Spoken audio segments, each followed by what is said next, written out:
उदालगुरियाव जानो गोनां माने मिनि सेक्रेटारियेट बेखौ जोङो मावफुंनाय जागोन आरो दाखालि बावै जोङो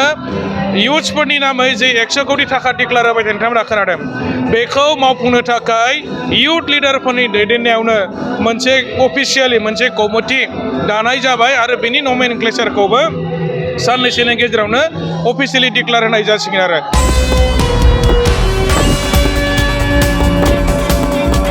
उदालगुरियाव BPFनि देरहासार रंजाथाइ गाजा गोमजायै खुंफुंनाय देरहासार रंजाथाइयाव हाग्रामा महिलारिया बाहागो लादों। BPF दोलोआ थांनाय BTC बिसायख'थियाव गासै 28 MCLA देरहासारनो हादों।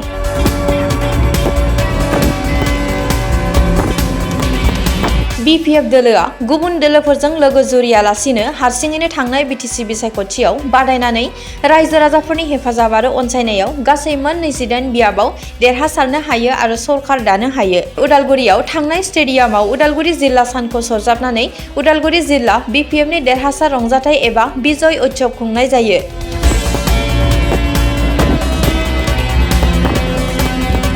देरहासार रंजाथाइ हाबाफारियाव आलासि महरै बाहागो लायो BTCनि गाहाय मुस्रि हाग्रामा महिलारिया।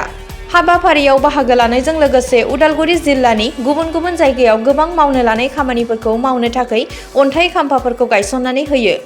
लोगोसेयैनो हाबाफारियाव बाहागो लायो BTCनि लेङाइ गाहाय मावफुं सोद्रोमा मुस्रि रिहन दैमारि,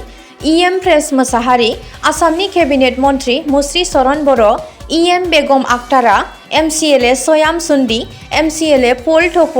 EM लोमस्राव दैमारि, BTCLAनि बुंथिगिरि त्रिदिप दैमारि आरो मिरु लाइमोन BPFनि बिबानगिरि मुस्रि रिन्जय बर' आरो प्रहलाद ब्रह्म बिथांमोनहा।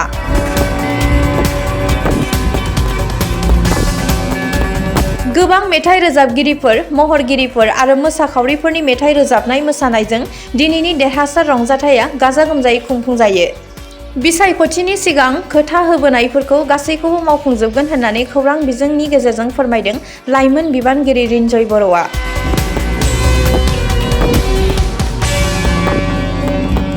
देग्लाय 2025 BTC काउन्सिल इलेक्शनाव BPFआ एबसुलुट मेजरिटि लानानै सरकार दाबाय हाग्रामा महिलारि सारनि दैदेननायाव आरो जोंनि BPFनि माखासे सिनियर लिडारफोरनि जिथु गाइडेन्स जोङो एबसुलुट मेजरिटि मोनबाय आरो BTC ओनसोलनि गासैबो रायजो राजाया BPFनो देग्लाय मेन्डेटखौ होदों आरोखि दा दिनै उदालगुरि डिस्ट्रिक्टआ माने मोनबा MCLA सिट दङ मोनबायावबो मोनबा क्लिन सुइप मारिनानै जोंहा माने BPFआ देरहासार जाजोब्बाय आरो बियो जोंनि BTCनि थाखाय माने जोबोद गोजोनथावना जोंहा उदालगुरि डिस्ट्रिक्टआव डिपुटेसिप मोननो हादों रिहन दैमारि मानगोनां बिथां आरो बिनिफ्राय प्रेस मुसाहारि बिथांखौ एक्जिकिउटिभ मेम्बार CM हिसाबै सायख'नाय जाबाय आरो स्पिकाराबो उदालगुरियावनो फैबाय माने साबायाव सासेया दायो MLA मासबाद समाजनि चरण बर' बिथाङा दाखालि बावैसो आसामनि केबिनेट मिनिस्टार जाबाय माने जोंनि BTC ओनसोलनि थाखाय जोबोद मोनसे रंजाथाव आरो गोग्गाथाव खोथा आरो जोङो बेबायदि मोनसे मेजरिटि लानानै जिथु माने पलिटिकेल पावार सरकार खुंनायनि बेखौ रायजो राजानि मेन्डेटआव जोङो मोननो हाबाय आरो चिफ सारा दासो डिक्लेयार होदों जोङो इलेक्शन मेनिफेस्ट'आव जाखिनि खोथाफोरखौ जोङो माने रायजो राजानो फोसावदोंमोन उदालगुरियाव जानो गोनां माने मिनि सेक्रेटारियेट बेखौ जोङो मावफुंनाय जागोन आरो दाखालि बावै जोङो इयुथ्सफोरनि नामै जे 100 कोटी थाखा डिक्लेयार होबाय नोंथांमोना खोनादों बेखौ मावफुंनो थाखाय इयुथ लिडारफोरनि दैदेननायावनो मोनसे अफिसियेलि मोनसे कमिटि दानाय जाबाय आरो बेनि नमेनक्लेचारखौबो साननैसोनि गेजेरावनो अफिसियेलि डिक्लेयार होनाय जासिगोन आरो जोङो बे प्रग्रामनि थाखाय इयुथफोरनि थाखाय मोनफ्रोमबो समस्थियाव बेरायगोन काउन्सिलिं प्रग्राम लागोन आरो मा डिप्ल'मा लानांगौ जायो बिथांमोना बेखौ लानानै जोङो माने इयुथफोरनि गेजेराव मोनसे काउन्सिलिं प्रग्राम जोङो खालामनाय जासिगोन 100 crore इमिडियेट माने इमप्लिमेन्टेसन खालामनाय जासिगोन हा पाट्टा राननायनि खोथा चिफ सारा दासो आरोबाव डिक्लेयार होबाय बेखौ नैबे फैबाय थानाय एसेम्बलि इलेक्शननि आवगायनो बेफोर गासै खामानिफोरखौ मावसिगोन वुमेनफोर डेभेलपमेन्टनि नामाव जा माने 40 कोटी पार इयार बेखौबो मावनो थाखाय खोथा होबाय आरोखि दा बेनिखायनो जोंहा एबसुलुट मेजरिटि लानानै BPFआ जिहेतु सरकार दाबाय खामानि मावनायाव जेबो उसुबिदा जानाय नङा आरो जों NDAजों एलायन्सआव थानानै सेन्ट्रेलनि आरो स्टेटनि जाबायदि माने सहाय नांगौ काउन्सिलखौ सालायनो थाखाय जाखिनि माने फाइनान्सियेल पेकेजफोरखौ नांगौ जायो गासिबो सहायखौ जोङो मोनगोन आरो अलरेडि जोंहा माने BPF राजखान्थि हान्जाया NDA जों फर्मेलि अफिसियेलि जोंहा माने एलायन्सआव फैखाबाय आरोखि ओंखायनो खामानि मावनो थाखाय जेबो उसुबिदा जानाय नङा BTC रायजो राजानि जिथु हप्स एन्ड एसपाइरेसन जोङो मोनसेनि उनाव मोनसे गासिबो माने हाबाफारिफोरखौ मावफुंनो हागोन आरो BTCखौ जोङो माने डेभेलप खालामनायाव खुनु रोखोमनि माने बाधा जानाय नङा जोङो खामानि मावनो सुबिदा जागोन हाग्रामा महिलारि सारा he is not only a political leader but he is a man of words माने खोथा लाखिनानै खामानि मावग्रा मानसि आरोखि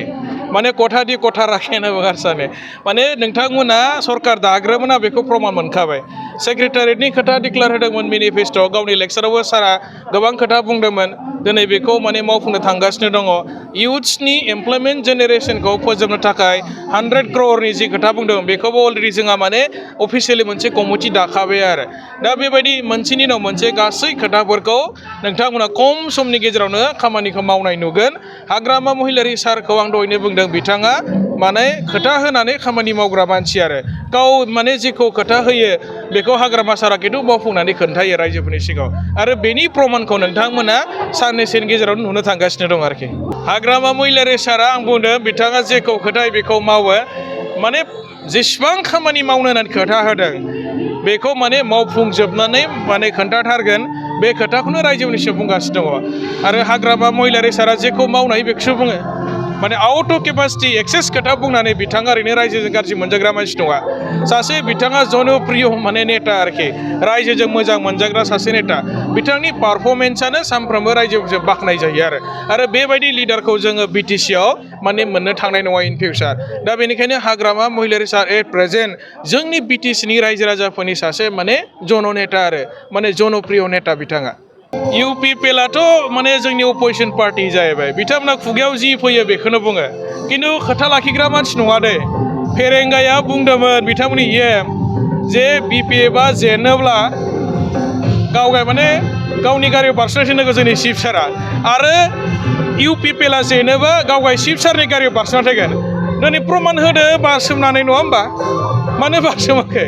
राजु नार्जारिया बुंदोंमोन सासेल' देरहाब्लाबो बिसोरना लायनो माने चिफ जागोन प्रमद बर' बिथाङा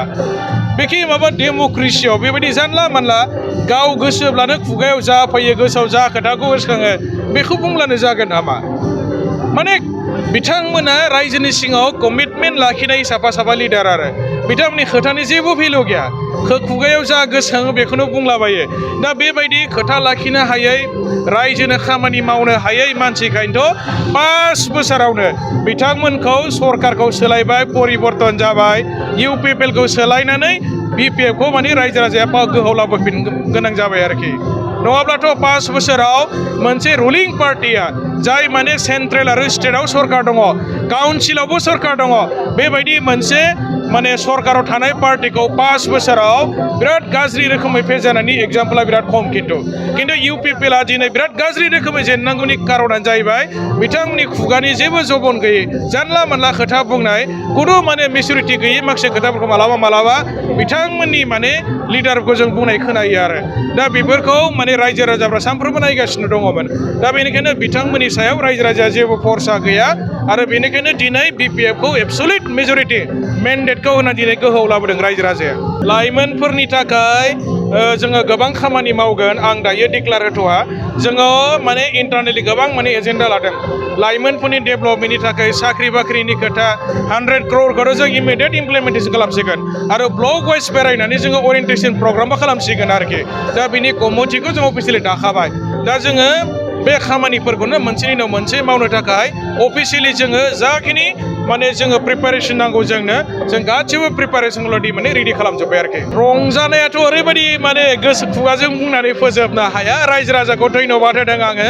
रायजोआनो राजा रायजो राजानि थाखायनो जों दिनै BPF हान्जाया गोहोआव फैदों आरो रायजो राजाखौ आङो BPFनि